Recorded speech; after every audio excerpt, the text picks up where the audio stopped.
There is an admit all button, it turns out.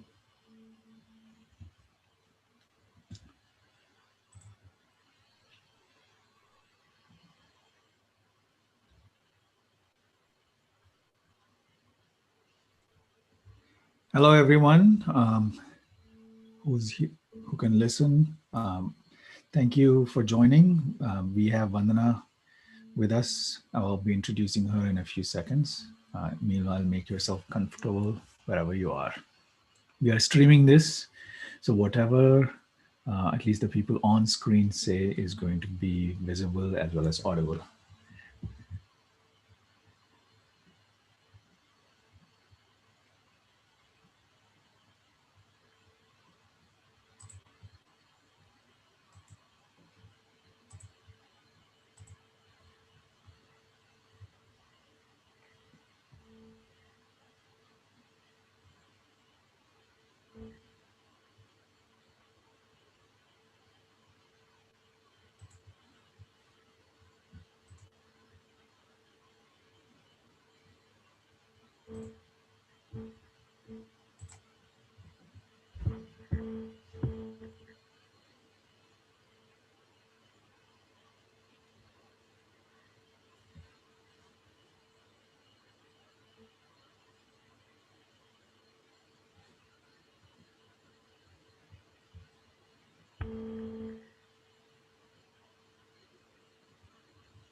All right, so we are at 7 o'clock India time, 8:30 a.m., where both Vandana and I are. I'm going to give it another minute, and then we'll start the session for real. So Vandana, you get only 29 minutes for the first bit. I'll do my best.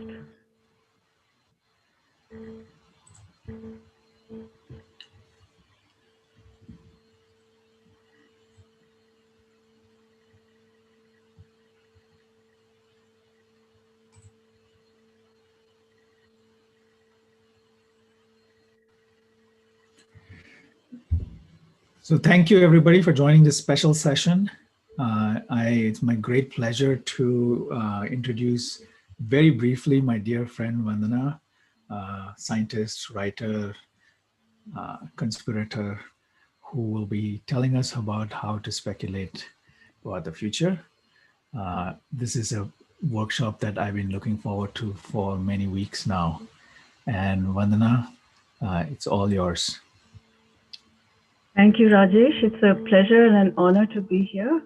I must say that this is the first time that I'm presenting a workshop like this with people I don't as yet know, but I hope to get to know you a little bit as the process as we go through today's session.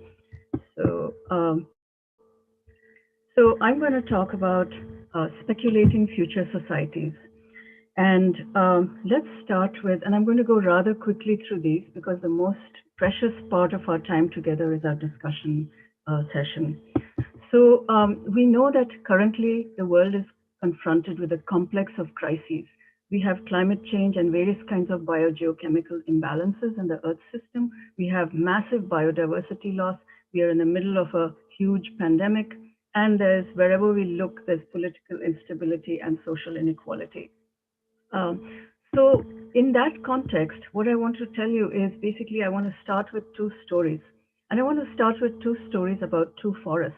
And if we think about the previous slide and we consider the role that forests play, they actually show up in all of these four bubbles. And if we had time, we could talk more about that, but that would be a whole other session.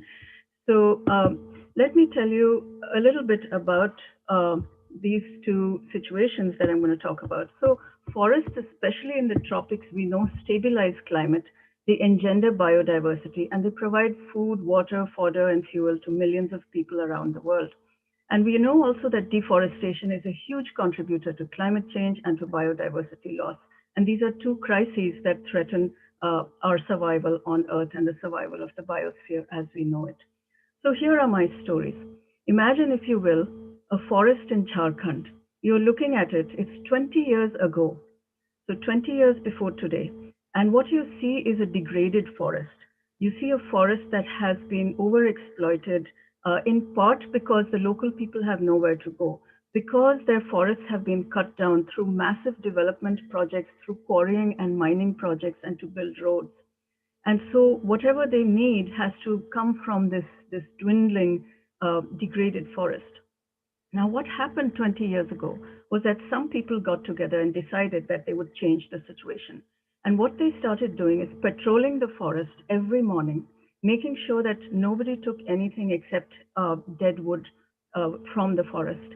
And one of the other things they did, because they had noticed that the local water table was falling, is that they made mud and stone check dams so that the streams that were in the forest would not go out into the desertified landscape and become and evaporate to nothingness. So, and they built ponds for animals because, of course, we know that a healthy forest is a biodiverse forest. So forests are not the same as plantations, for example. So they did that, and 20 years later, that forest has recovered. The water table has gone up. And if you go into that forest, you see that the trunks have become thicker and that there's bird song, and you can hear the bubbling of water in the streams. The other story I have to tell you is about a forest in the hills of Odisha. And here, again, there was a threat. Not the forest itself was healthy. The forest was a contiguous, beautiful, rich, thick forest full of fruits, full of medicinal plants, full of giant trees. And what was the threat here was the takeover by a mining company that wanted to strip mine those hills. And so certain people came to the fore again, and they said, we are not going to let this happen. And they took the case against the mining company all the way to the Supreme Court, and they won. And although that region continues to be under threat, the fact is that the forests are still there. So who were these people who made this happen? Who were these people who worked so hard for so long uh, to preserve the forests for themselves and for posterity? These were not people from the cities. These were not ecologists, academics, government officers. These were the local people. So in this picture, in the top picture, you see the women who protected this forest in Jharkhand, their local forest, about 200 hectares of it, and brought it back to life. And I had the privilege of speaking to the woman in the white and red sari, Parvati Devi, who led the effort. And they continue their work today.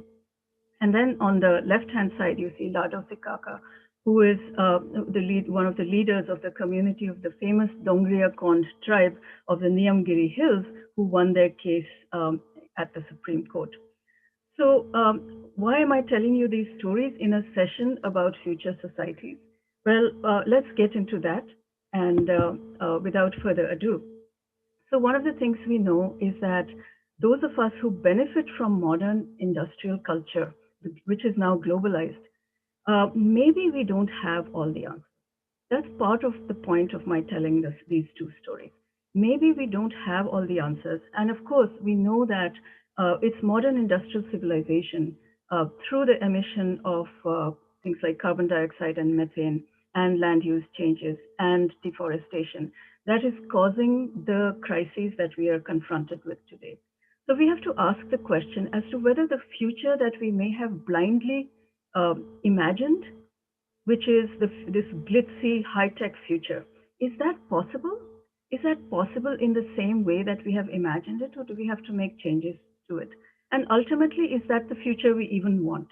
As Sahir Ludhianvi said, ये दुनिया अगर मिल भी जाए तो क्या है? What if we do get this world? So what? So it turns out that the role of local people, indigenous people, traditional forest dwellers, communities dependent on forests, their role in dealing with climate change is being recognized by such entities as the United Nations. Although globally, indigenous people are only 5% of the population, they manage nearly 80% of the world's biodiversity, including nearly 300,000 million tons of carbon. In India, the population of indigenous tribal people is about 8%. Peoples of indigenous and tribal groups are especially vulnerable to climate impacts and development projects. But we also know, as has been recognized multiply by multiple organizations, traditional ecological knowledge is crucial for climate mitigation, and that these are the people who are the best protectors of forests. So this picture, by the way, shows what's happening in India right now to the Hasdeo Aran forest in Chhattisgarh. So the point I want to make in today's session is that those of us who are privileged to be part of modern industrial civilization, to get most of its benefits, we are likely to be caught in what I like to call the reality trap, or if you prefer a different term, the paradigm trap. And this is the assumption that the future will simply be an extension of the current dominant reality, the reality as we experience it. And that whatever the current conditions are, they constrain the possible futures. And this is what I call the reality trap or the paradigm trap. So let's see an illustration of it. Now, one of the things I do is I write science fiction. So if you look at science fictional futures, particularly the golden age of science fiction from the Western, from the United States, for example, then some of these popular science fiction futures include flying cars, taller skyscrapers, magic medicines, and so on and so forth. And the thing about all of these is that you can see that they're coming from a position of privilege. They're coming from writers from the so-called first world.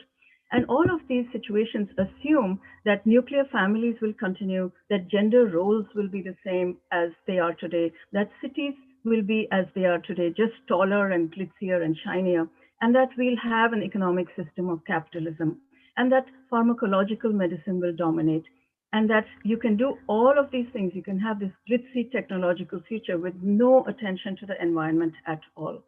And of course, the people who are going to save us from the aliens or from whatever else are typically white heroes and white men. So I'm giving you this example from classic US science fiction to give you an idea that, to push forth this idea that when you are the beneficiaries of modern industrial civilization, then your imagination is likely to be limited. So I'm going to invoke this term paradigm, which is a highly used and abused term. But the way I mean it in this sense is a conceptual framework through which we construct our reality. And it often contains unexamined assumptions. It contains our defaults, our fundamental metaphors. It constrains our thoughts and actions. It defines for us what success is, what the good life is. Probably the easiest way to think about paradigm is through cultural paradigms. So the things that we take for granted with respect to behaviors and interactions in India would be completely different from how people in the US do it. Take, for instance, the American sense of privacy or personal space, which is very different in India. So that's part of a cultural paradigm. But because I'm also a physicist, I want to give you an example from a scientific context. So let's look at what a scientific paradigm is. And I assure you, this is relevant to what we are talking about. So a scientific paradigm, again, is a set of practices and assumptions and beliefs that underlie the enterprise of science. And science progresses, we know, not just by adding new knowledge to the existing body of knowledge, okay, but also through these disruptive revolutions or paradigm shifts. Now, what do I mean by that? When you have a phenomenon that cannot be understood by the existing paradigm, you cannot simply add it to the current body of knowledge. It forces a drastic rethink of the current body of knowledge. We re-examine the whole thing. We re-examine all our unexamined beliefs. And it results in the emergence of a new way of thinking, a new paradigm. This transition is what is called a paradigm shift. This is another term that's used and abused a lot, especially in the business context, but it arose in the context of looking at how science changes through Thomas Kuhn's seminal work. So paradigm shift is typically marked by confusion, by chaos, by uncertainty, by contention until the new paradigm is established. So how is this relevant to what we are talking about? Well, the classic example is, by the way, if you look at the history of science in ancient Greece and in Europe, then the notion that the Earth was the center of the cosmos informed ancient Greek science, and it also informed their socio-cultural matrix. It was part of their daily life. It was the breath that they took every day. And of course, this geocentric, earth-centric view was adopted by the early Christian church as well. So the transition from thinking of us as the center of the universe to realizing that the sun is the center of the solar system and that the sun is only one of billions of stars in our galaxy, which is one of billions of galaxies in the universe. That profound decentering is an example of a scientific paradigm shift. And so paradigm shifts can be very scary because they challenge who we are. Our identities are part of our paradigm. So it takes courage and it takes being comfortable with discomfort in order to have a paradigm shift. And another way to think about a paradigm shift is to think about a personal experience you had growing up, where as a child you had a certain view of the world, and then something happened that completely changed how you viewed the world, and you could never go back to the old way of seeing things. So, for instance, maybe the first time that you realized death walked in the world would be a personal paradigm shift for most of us. So, what I'm going to do is to make the claim that modern industrial civilization has an underlying paradigm, and that paradigm is the Newtonian paradigm, also called the mechanistic paradigm. This is what underlies how we think, how we act, how our economy runs, how our society is divided up, all of those things. That's the claim I'm going to make. And what do I mean by mechanistic? I mean that the machine is the ultimate metaphor for everything.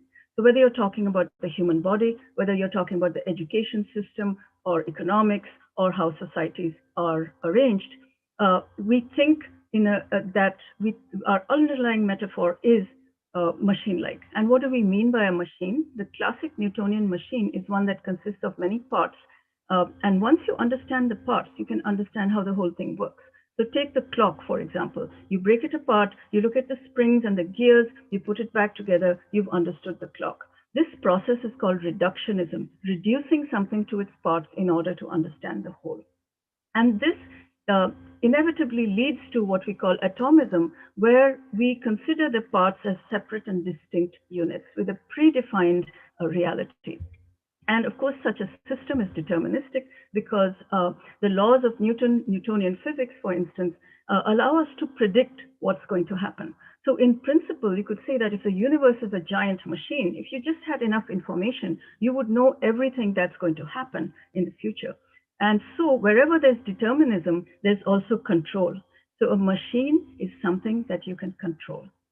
And of course, this separation, this atomism also implies a certain impersonal relationship that we have with the world around us. That we are separate from what we observe, we are separate from each other, we are separate from the consequences of our actions, and we are separate from nature. So this is a claim I'm making. And in fact, it's much more complicated. So I'm doing a little bit of a oversimplification, because even in the time that all this was being debated, since Newton, the centuries since Newton, this was being debated strongly, particularly by poets like William Blake, who famously said, God us keep from single vision and Newton's sleep. And here you see this painting where Newton is staring fixedly at an illuminated portion of the canvas. And what he's looking at is only those things that are measurable and quantifiable, whereas the rest of the mystery of the universe is in darkness, unnoticed around him. So how do these big problems challenge the Newtonian paradigm that underlies the logic, that provides the logic and the fuel for modern industrial globalized civilization? Well, let's look at that. So the Newtonian paradigm gives rise to certain ways of thinking and certain values. So one of the things that it leads to is short-term thinking, where we are only thinking 5 years ahead. We have 5-year plans, or we have 4-year election terms, or whatever, or we are thinking about tomorrow. And we also have a spatial limitation, a localized locus of concern, where we are only concerned about immediate family and friends, or about our caste identity, or about our religion, or about our nation. And so there's a hard boundary line of empathy, and our actions are separated from the consequences. We have the expectation of being able to control things. And of course, this leads to social isolation. One of the major public health issues of modernity is indeed loneliness, a worldwide epidemic of loneliness, and also alienation from nature. So, what is it about these crises like climate change, public health, inequality, and biodiversity loss that somehow the Newtonian paradigm is not able to get around? Well, let's look at that. So, all of these wicked problems extend over vast scales of space and time, and they cannot be reduced to predefined parts. Real world systems are often complex, and that's a technical term which I'm not going to go into, but they cannot be fully understood through reductionism, through trying to divide them into parts and seeing how the parts work.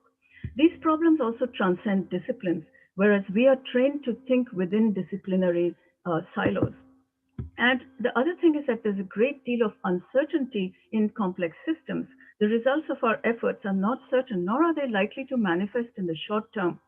They're varying levels of uncertainty, but we're used to setting goals and achieving our targets, and producing our deliverables and so on.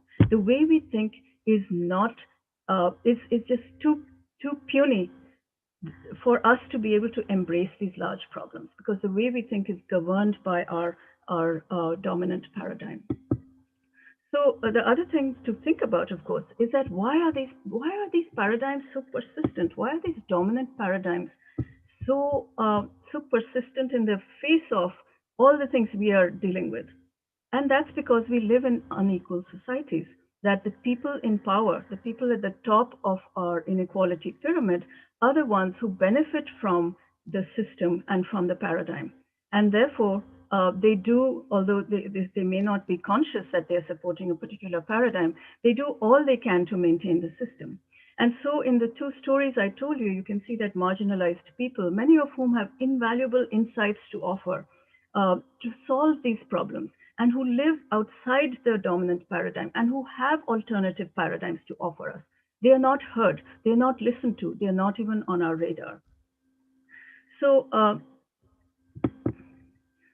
we want to think deeper. We also want to think wider, but not at the expense of depth. So when we look at simply what's happening in the world, and we just try to extend that to the future, we are not going to go very far. If we try to connect and see what the trends are, that will be a little bit better. But how are all these related across space and time, across history, through the future? What are the influences on the patterns? And what values, assumptions, metaphors, and beliefs uh, shape this whole system way of thinking? So, in other words, to think at the deeper levels, we cannot bring about lasting systemic change unless we are thinking at those deeper levels, unless we are thinking at the level of the paradigm. So, I want to point out that when we think about the future from a particular perspective or paradigm, that we should be aware that there is a history of future studies, that it starts with H.G. Wells in 1932, the science fiction writer, calling for an academic study of the future. And that, and you can see in the second point I have here, that the notion that the future is the result of human agency, that you can shape the future, comes up. And this is part of the whole Newtonian paradigm, the mechanistic thinking, the thinking that you can control stuff. Okay. And imagine this is the age of, when colonialism is still rampant, and of course it's still rampant today. And people are thinking about how to make the future as they want. And then, of course, things get muddied a little bit, that people realize the future is not entirely predictable, that there are multiple futures possible. And the people who are taking future studies forward are mostly today governments and corporations, with some attention from academia. So, how do we get out of the paradigm trap? That's our ultimate aim here today. So here comes the imagination. And as a writer of speculative fiction, I have a great deal of respect for the imagination. So, what does the imagination do? Even amidst ruin, it allows us to think about something viable, something that's alive, something that's different. And if we think about simply this question, what if things were different? And I'm not only talking about technology, but I'm talking about social arrangement.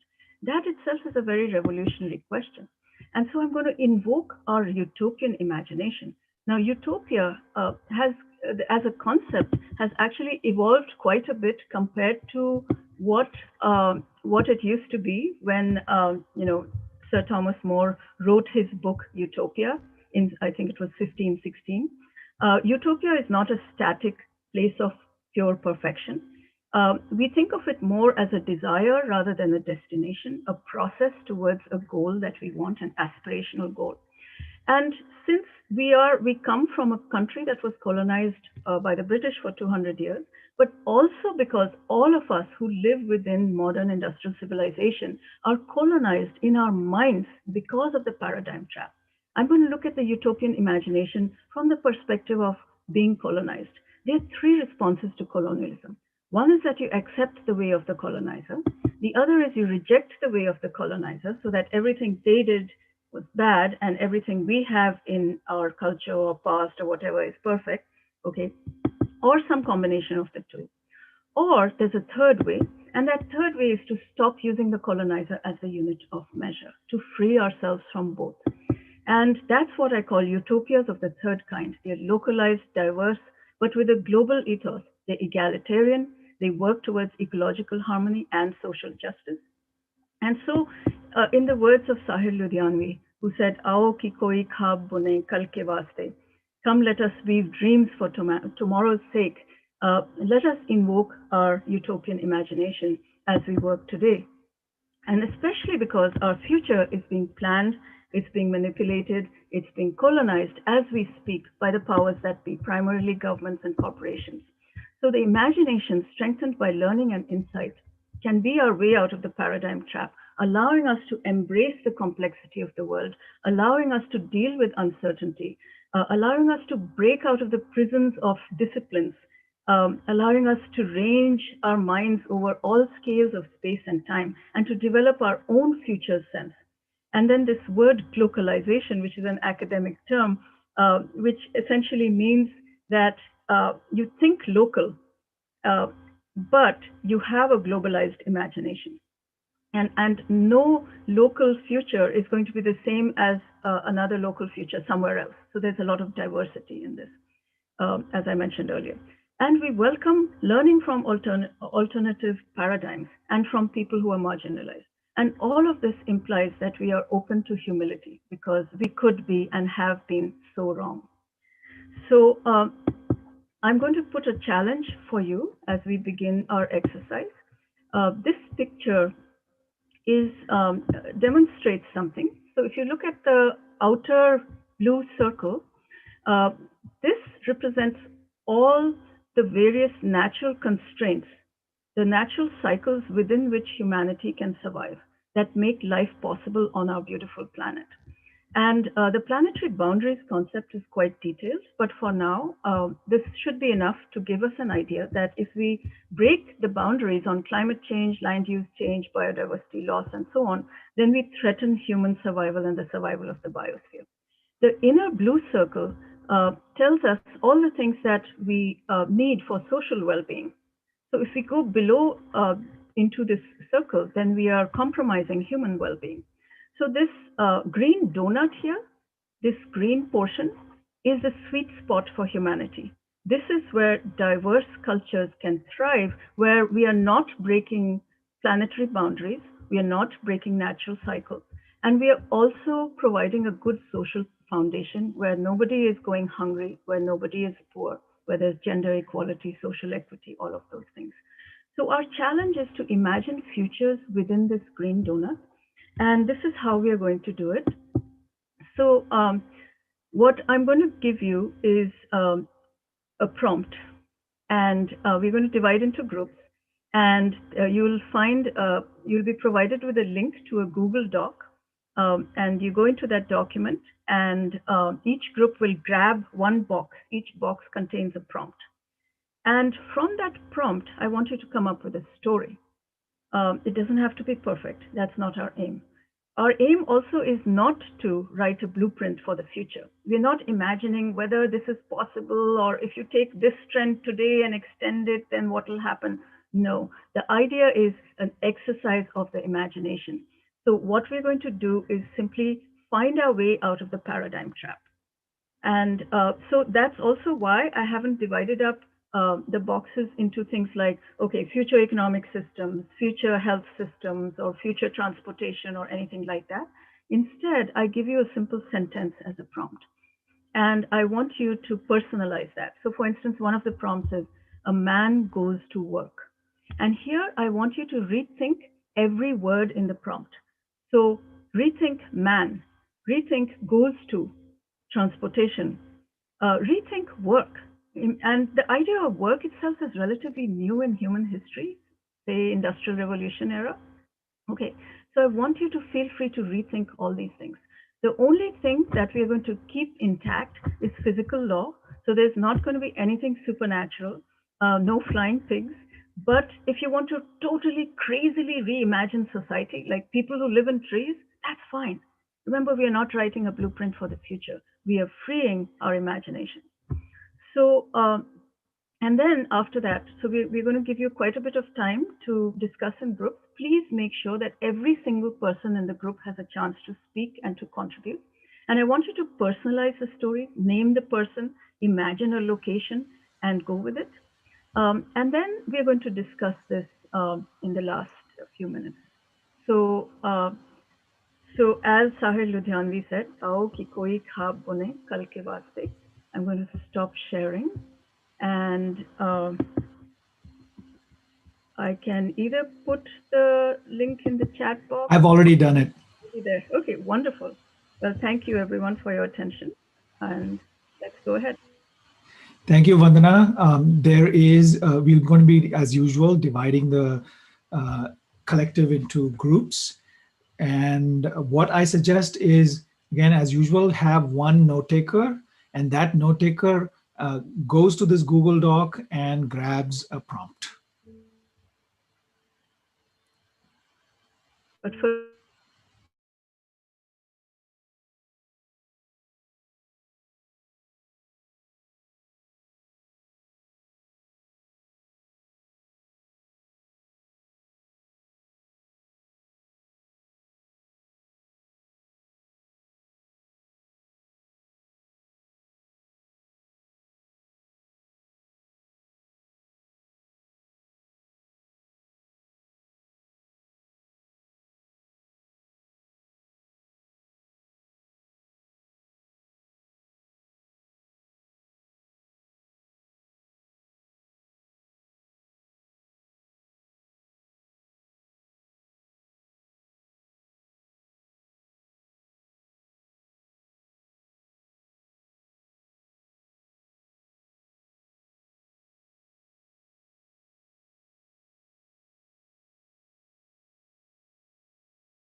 Vandana, you and I can start chatting. I mean, I'm going to take a 10-minute break and then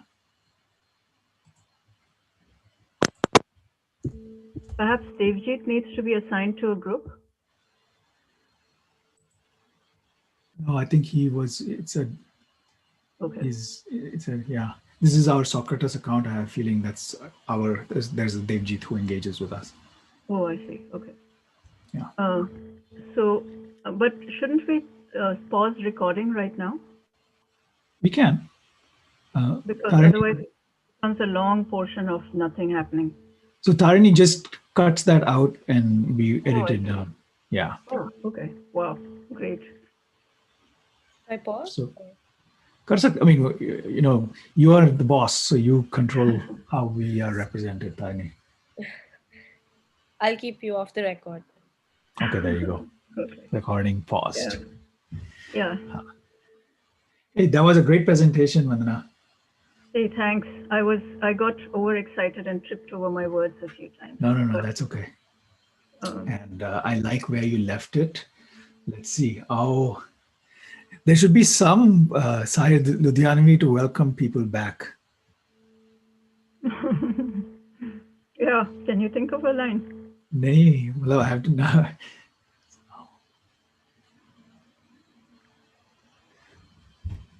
I don't know if it's a Syed Ludhianvi song. There's a famous Muhammad Rafi, I think Dilip Kumar movie, Pukarta Chala Hu Main. Oh, yeah. That's a beautiful one. Yeah. That's a classic. Yeah, I don't know who's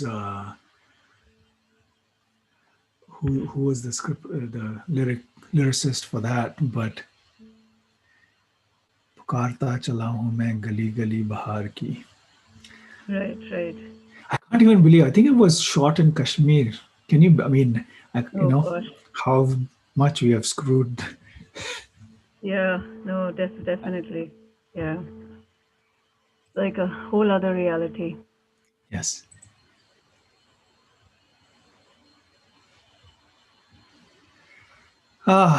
So when they come back, how do you want to handle it? Because so I saw there were 52 people in the session. Okay. So which means which means there will probably be again 6 or 7 groups. We can do the usual. We can ask the note taker because they would have completed the prompt. Maybe that's the best way to do it. And